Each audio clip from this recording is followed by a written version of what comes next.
Good morning students. Moral science में आज हम chapter number 6 all man are equal पढ़ने जा रहे हैं। इस चैप्टर में बताया गया है कि सभी इंसान बराबर हैं। क्यों? आपको मालूम है कि सबके अंदर फीलिंग्स तो सेम ही होती है। जितना दर्द खुशी आपको होती है वैसी ही दूसरों को भी होती है। इसका थॉट देखिए, treat others the way you would like others to you, कि जैसा व्यवहार आप अपने लिए दूसरों से चाहते हो वैसा ही व्यवहार आप दूसरों के साथ करो। यानी आपको जैसे मान लीजिए कोई चीज़ अच्छी लगती है, कोई बुरी लगती है, तो दूसरों को भी वैसी ही फील होती होगी। आप चाहते हो कि सब आपके साथ प्रेम से प्यार से बात करें, तो आपको भी दूसरों के साथ प्यार से ही बात करनी चाहिए। इसके लर्निंग ऑब्जेक्टिव्स देखिए। Everyone is equal in the eyes of God. हर एक इंसान भगवान की नज़रों में बराबर है। We should not discriminate one person from another. हमें एक व्यक्ति के साथ दूसरे व्यक्ति के साथ कभी भी भेदभाव नहीं करना चाहिए। We should be kind to everyone irrespective of whether the person is rich और पुअर। हमें हर एक के साथ अच्छा व्यवहार करना चाहिए, चाहे वह गरीब हो या अमीर हो। We should treat every human beings with equality and respect.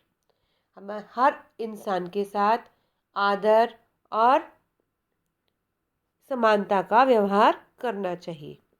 Treating everyone with equality is one of the greatest qualities of human beings.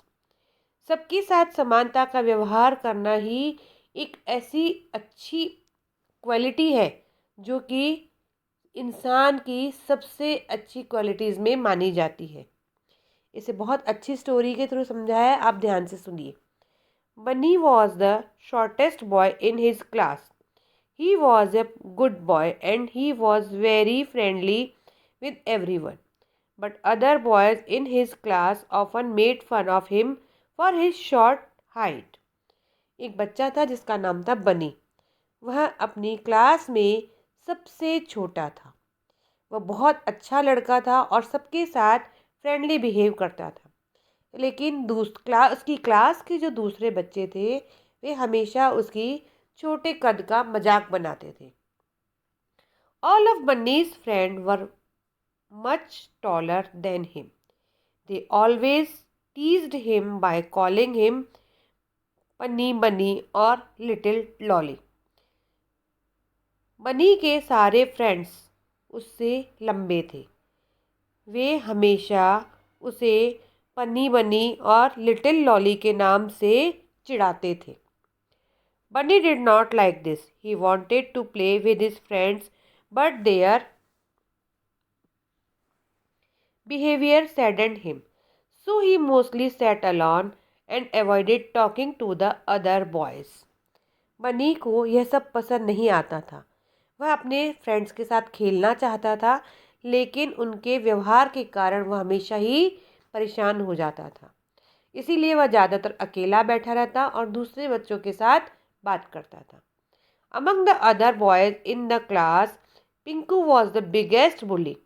He always teased बनी and also led others to make fun of him. Pinku was the tallest boy in the group, but he was also the thinnest. उसकी class के सारे जो बच्चे थे उनमें एक बच्चा था पिंकू। वह बहुत ही ज़्यादा शैतान था और वह हमेशा बन्नी को परेशान किया करता था और उसका मजाक बनाया करता था। पिंकू बहुत लंबा था उनके ग्रुप में, लेकिन सबसे पतला भी था। One day, Bunny was sitting in a corner of the playground and watching other boys playing. Pinku and some of his friends came to Bunny and asked, "You little one, do you want to play with us?" एक दिन बन्नी अपने खेल के मैदान में एक corner में बैठा हुआ था और दूसरे बच्चों को खेलते हुए देख रहा था। तभी पिंकू और कुछ और उसके फ्रेंड्स बन्नी के पास आए और उससे बोले कि क्या तुम हमारे साथ खेलना पसंद करोगे? बन्नी readily agreed. He said, "Yes, sure. I would love to play." बन्नी खुशी खुशी मान गया और वह बोला कि हाँ, मुझे भी खेलना अच्छा लगता है। But in reality, Pinku was not trying to be friends with Bunny. He only wanted to tease him. When he came to play with them, Pinku said, "To play with us, you will first have to run hard with your punny feet and catch me."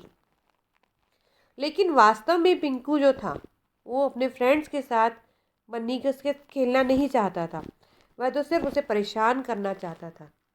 जब वह उनके साथ खेलने के लिए आया तो पिंकू ने उसे कहा कि तुम हमारे साथ खेलने आए हो तो तुम्हें सबसे पहले दौड़कर अपने छोटे छोटे पैरों से मुझे पकड़ना होगा। Everyone knew that Pinku was a fast runner, more so because of his long feet. He kept running and making Bunny chase him around the playground for more than half an hour, till Bunny got tired and fell on the ground. हर कोई जानता था कि पिंकू एक बहुत ही fast runner है और क्योंकि उसके पैर जो थे वो बहुत लंबे थे और इसीलिए वह बन्नी को परेशान करता रहा पूरे प्लेग्राउंड में आधे घंटे तक, जब तक कि बन्नी थक कर ग्राउंड में गिर नहीं गया। And when Banni fail, Pinku and his friends again made fun of him. They said, "Look at that little stupid fellow. He thought he was good enough to play with us." Bunny was very hurt. जब बन्नी गिर गया तो उसके friend ने फिर उसके साथ मजाक बनाया। वे बोले कि इस छोटे से स्टूपिड बच्चे को देखो, वह सोचता है कि वह हमारे साथ खेल सकता है। इससे बन्नी को बहुत ही दुख हुआ। Near his home, he used to play with a few younger children whose heights were same as his. That evening, Bunny said his neighborhood friends found Pinku alone. बन्नी अपने ही घर के पास में कुछ ऐसे ही छोटे बच्चों के साथ खेलता भी था जिनकी हाइट लगभग उसके बराबर ही थी। उसी शाम को बन्नी और उसके पड़ोसी जो फ्रेंड्स थे उन्होंने पिंकू को अकेले देखा। Bunny thought this was the right time to teach Pinku a lesson. He and his friends now started making fun of his thin frame and tall height. They said, "look at that stupid pair of sticks." Bunny ने सोचा कि यही सही time है कि जब पिंकू को सबक सिखाया जाए। उसने और उसके फ्रेंड्स ने मिलकर उसका मजाक बनाना शुरू कर दिया, उसकी लंबी हाइट और उसके पतली शरीर का। वे बोलने लगे कि इस मूर्ख सी लकड़ियों के पेड़ को देखो। One of them bent down and pulled one of his feet from behind and Pinku fell on the ground. उनमें से एक ने उसे धक्का दिया और उसके पैरों को पकड़ लिया। पिंकू ग्राउंड में गिर गया। Bunny and his little friends had a good laugh. Pinku felt bad, but also felt sorry for his behavior. He never teased Bunny again. बन्नी और उसके फ्रेंड्स जोर जोर से हंसने लगे। पिंकू को बहुत बुरा लगा और उसने अपने व्यवहार के लिए उनसे माफ़ी मांगी। उसके बाद उसने कभी भी उन्हें परेशान नहीं किया। तो बच्चों, इस चैप्टर में आपने क्या सीखा कि कभी भी हमें दूसरों का मजाक नहीं बनाना चाहिए। हमें जो हमारा फिजिकल अपीयरेंस है वो गॉड की तरफ से ही गिफ्टेड है। तो जैसा हमें बुरा लगता है कि हमारा कोई मजाक बनाता है तो हम भी कोशिश करें हम किसी का मजाक ना बनाएं, सबके साथ अच्छा व्यवहार करें, क्योंकि जैसी फीलिंग्स हमारे अंदर है वैसी ही फीलिंग्स दूसरों के अंदर भी है। जैसा हम फील करते हैं वैसा ही दूसरे फील करते हैं। जितनी चोट, दुख, दर्द, खुशी हमें होती है वैसे ही औरों को भी होती है। यही सोचकर हमें सबके साथ इक्वलिटी का बिहेवियर करना चाहिए। Thank you.